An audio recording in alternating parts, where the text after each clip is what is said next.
Hello student, आज हम 3D में एक्सरसाइज एग्जाम्पल 8 वाला करेंगे। पहले एग्जाम्पल 8 में using section formula prove that the 3 points are collinear. Collinear के लिए अपने को सेक्शन फार्मूले को यूज़ करके ही अपने को इसको कोलिनियर प्रूव करना है। तो suppose the point is A, B और सी। ये पॉइंट ए है और ये पॉइंट बी है।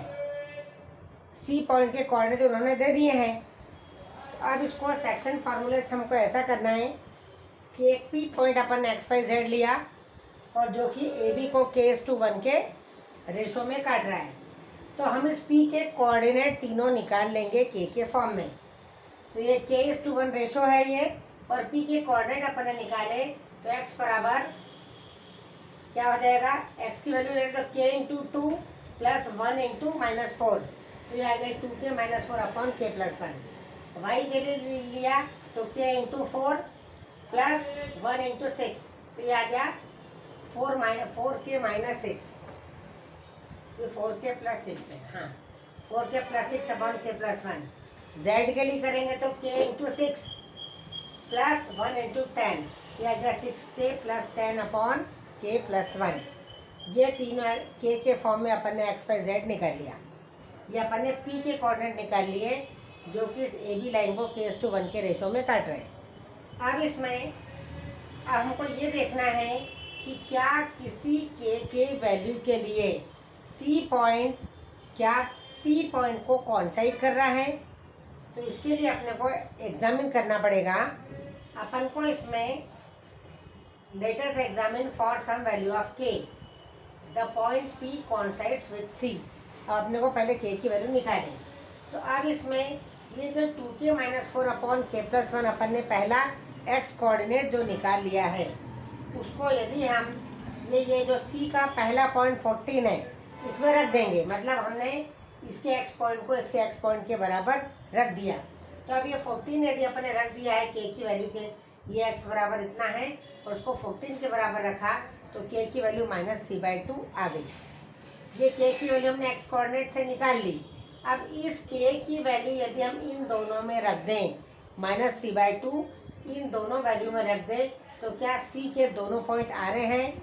तो अब यहाँ पर जब हमने v पुट k बराबर -3/2 इन y और z कोऑर्डिनेट, तो y बराबर कितना आ गया, 4k - 6 अपॉन k + 1। और तो इसकी वैल्यू y बराबर 0 आ गई है। ये y बराबर 0 आ गई है। और जब z में अपन ने k बराबर -3/2 रखा तो z की वैल्यू -2 आ गई है। इसका मतलब k बराबर -3/2 के लिए पॉइंट p और पॉइंट c क्या हो रहा है, ये कोइंसाइड हो रहे हैं।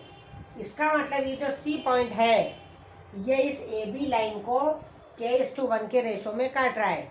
k की वैल्यू -3/2 आई गई है। तो इसका मतलब -3:2 के रेशो में ये जो c पॉइंट वो काट रहा है। अब यदि वो इस काट रहा है मतलब वो इसी लाइन पर है। यदि ये लाइन को हम आगे बढ़ा दें तो यहाँ कहीं हमको c पॉइंट मिल जाएगा, क्योंकि ये चूँकि रेशो माइनस में आया है तो ये एक्सटर्नल पॉइंट है ये ए बी का।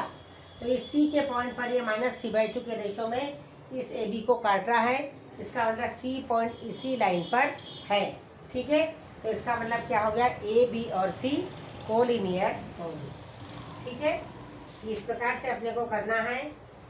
मतलब k:1 के हिसाब से p के तीनों कोऑर्डिनेट निकाल लिए। p के एक कोऑर्डिनेट को 14 के बराबर रख दिया तो k की वैल्यू आ गई। और इसी k की वैल्यू के लिए जब हमने इसमें y और z में रखे k की वैल्यू, तो वही की वैल्यू 0 और -2 आ गए।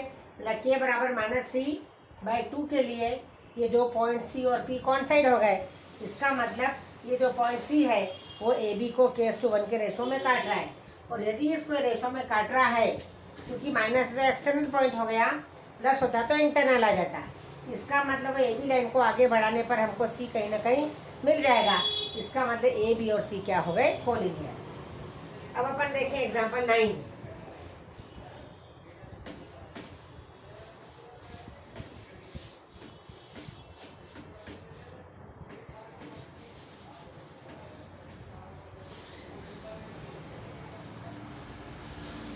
एग्जाम्पल 9 के लिए अपने को सेंट्रॉइड कैसे निकालना है देखना है। Find the coordinates of the centroid of the triangle whose vertices are x1 y1 z1 x2 y2 z2 और x3 y3 z3। तो अब इसमें ABC 3 पॉइंट ले लिए हैं। ये है एक ट्रायंगल, ये आ गया A B और C, ये आ गया x1 y1 z1, ये है x2 y2 z2 और ये है x3 y3 और ये z3। अब इसमें सेंट्रॉइड क्या होता है, जो तीनों की जो मीडियंस है उसका पॉइंट ऑफ इंटरसेक्शन होता है। ये मीडियंस का पॉइंट ऑफ इंटरसेक्शन होता है। तो ये B और C का मिड पॉइंट ले लेंगे, फिर A और C का मिड पॉइंट और A और B का मिड पॉइंट, ये तीनों जिस पॉइंट पर कटता है उसको बोलते हैं सेंट्रॉइड। अब यहाँ पर A से जब हमने मीडियन डाली है, ये हो गई AD, तो D क्या है, इसका मिड पॉइंट है B और C का। तो coordinate of mid point C, coordinate of mid point D क्या हो जाएगा, ये B और C का मिड पॉइंट है। तो अपने को मालूम कि मिड पॉइंट के कोऑर्डिनेट क्या होते हैं, x3 प्लस x2/2, माना x2 plus x3/2, y2 plus y3/2 और z2 प्लस z3/2। ये क्या आ गए, D के कोऑर्डिनेट। अब माना कि जो G है, ये G क्या है, सेंट्रॉइड है। तो अपने को मालूम है कि सेंट्रॉइड मीडियन को 2:1 के रेशो में काटता है। ये आ गया 2 और ये आ गया 1। कोई सा भी जो सेंट्रॉइड है, ये इसके 3 भाग हो गए ना, तो 2 भाग ये और 1 भाग ये, जैसे कुल 3 भाग में ये काटता है। तो 2:1 के रेशो में सेंट्रॉइड काटता है किसी भी मीडियन को। एक मीडियन यहाँ पर भी बनाएंगे, यहाँ पर भी बनाएंगे, तो वो 2:1 के रेशो में ही काटेगा। अब अपन इसके देखें, अब अपने को सेंट्रॉइड के कोऑर्डिनेट चाहिए। अब ये माना कि ये A है, ये D है और ये 2:1 के रेशो में काट रहा है, तो माना कि जो सेंट्रॉइड है वो XY Z है।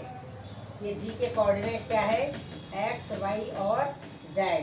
तो अपन X बराबर देखें, रेशो क्या है, 2:1 का रेशो है, ठीक है। और A कितना है, x1 y1 z1, D कितना है, ये x2 plus x3/2, y2 plus y3/2 और z2 प्लस z3/2। ये A और D के कोऑर्डिनेट हो गए और ये 2:1 का रेशो हो गया है। इन दोनों के बीच में ये 2:1 का रेशो। तो x बराबर क्या आ जाएगा, ये 2 के, क्योंकि ये A के पास में है तो 2 के साथ में क्या आ जाएगा, x2 plus x3/2 plus 1 into ये आ जाएगा इसका x1 और अपॉन 2 प्लस 1, तो ये 2 से 2 कट गया, तो ये आ गया x2 plus x3 plus x1/3। ये आ गया x1 plus x2 plus x3/3। Same ऐसे ही y कोऑर्डिनेट के लिए निकाल लेंगे और z के लिए निकाल लेंगे, तो ये आ जाएगा सेंट्रॉइड के coordinate x1 plus x2 plus x3/3, ये 3 आएगा नहीं, z2 प्लस 1 है, तो फिर y1 plus y2 plus y3/3 और z1 plus z2 plus z3/3। ये इस प्रकार से सेंट्रॉइड के जो कोऑर्डिनेट कैसे निकालते हैं, तो उसका डेरिवेशन है। अब एग्जाम्पल 10 देखो।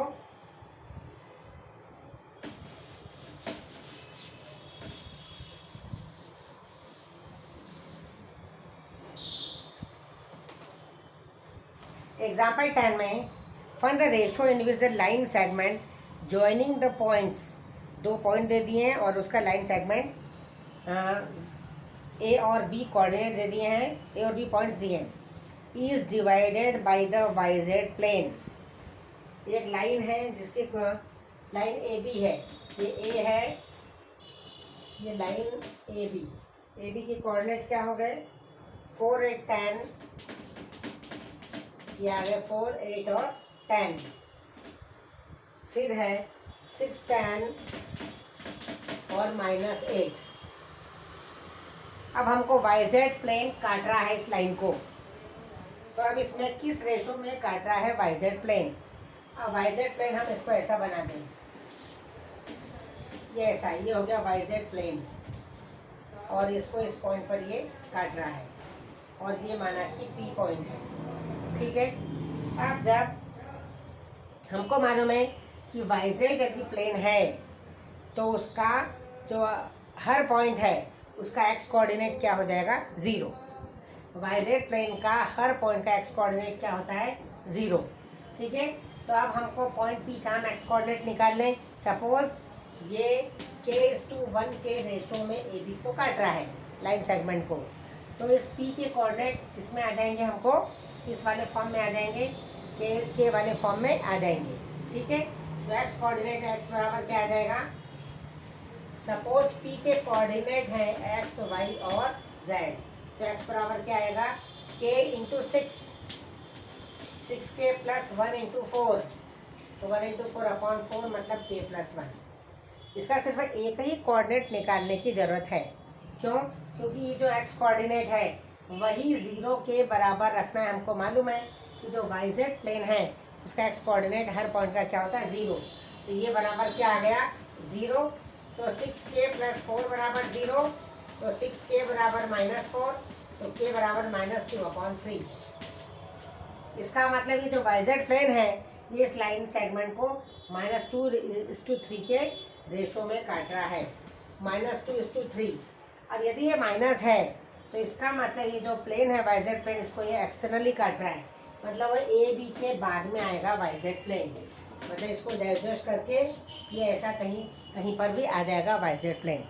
ये एक्सटर्नली काट रहा है, माइनस है तो ठीक है। लेकिन अब अपन जब सवाल करेंगे तो इसको इसी रूप में रहने देंगे।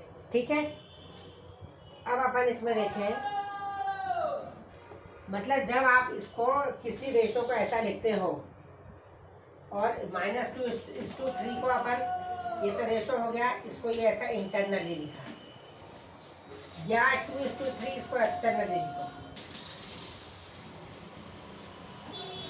क्या करा अपन ने, जब अपने को एक्सटर्नल फॉर्म में देना है तो 2:3 लिखना है क्योंकि माइनस इसमें आ गया, और इंटरनली लिखना है तो -2:3।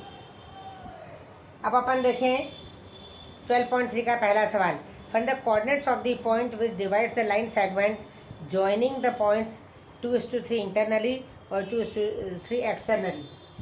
अब आपको मालूम है कि जब एक्सटर्नली यदि है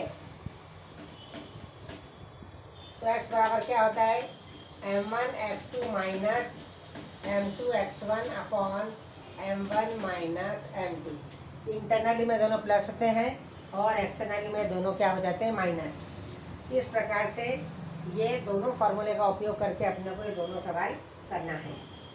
बहुत इजी है। इसमें m1 और m2 की वैल्यू कितनी है, 2 और 3। ठीक है, m1 और m2 की 2 और 3 है, और x1 y1 z1 और x2 y2 z2 दिया गया है, तो सिर्फ फार्मूले में अपने को मान रखना है। अब given that the points are collinear, find the ratio in which q divides pr। जो सेकंड वाला सवाल है इसको कोलिनियर प्रूव करना है तो यूजिंग सेक्शन फार्मूला ही करना है। ठीक है, और वैसे ही फोर्थ वाला सवाल भी ऐसा ही है, using section formula show that the points are collinear. Same example जैसे दोनों सवाल हैं। अब find the ratio in which the YZ plane, ये सेम एग्जाम्पल नंबर 10 के अनुसार है। एक्स कोऑर्डिनेट निकालना, उसको 0 के बराबर रख देना तो आ जाएगा। अब आ गया पांचवा सवाल, find the coordinates of the points which trisect the line segment joining the points. अब इस सवाल में ट्राइसेक्टिंग पॉइंट का अर्थ क्या हुआ, ये है मान लो ये ए और ये बी ट्राइसेक्ट कर रहा है, मतलब 3 भाग हैं। तो अब इसमें इसको ट्राइसेक्ट कर रहा है तो इसका मतलब एक पी पॉइंट ले लिया और इसको ट्राइसेक्ट कर रहा है, मतलब ये 1 है मान लो, तो ये 2 रेशो है, मतलब 1:2 के रेशो में ए बी को डिवाइड कर रहा है। तो उसके हिसाब से पी के कोऑर्डिनेट अपन निकाल लें। अब एक और बनाए फिर अपन, ट्राइसेक्टिंग में ऐसा भी हो सकता है कि पी पॉइंट यहाँ आ जाए और 2:1 के रेशो में काट रहा है। तो इस प्रकार से 2 सवाल हो गए हैं, एक 1:2 के अनुसार लेना है अपने को और एक 2:1 के रेशो में लेना है। इसको बोलते हैं ट्राइसेक्टिंग पॉइंट, मतलब ये इस लाइन के 3 भाग कर रहा है, एक ये वाला और एक ये 1:2 और एक दूसरा 2:1 के रेशो में। ठीक है, इस प्रकार से ये एक्सरसाइज भी ख़त्म हो गई है। इसके मिसलेनियस एग्जाम्पल करना है, एग्जाम्पल 12 और 13 पढ़ लेना। डिस्टेंसेस इक्वल हैं उसके हिसाब से उन्होंने इक्वेशन दी है। ठीक है, फिर अपन और आगे करेंगे, मिसलेनियस भी करना है।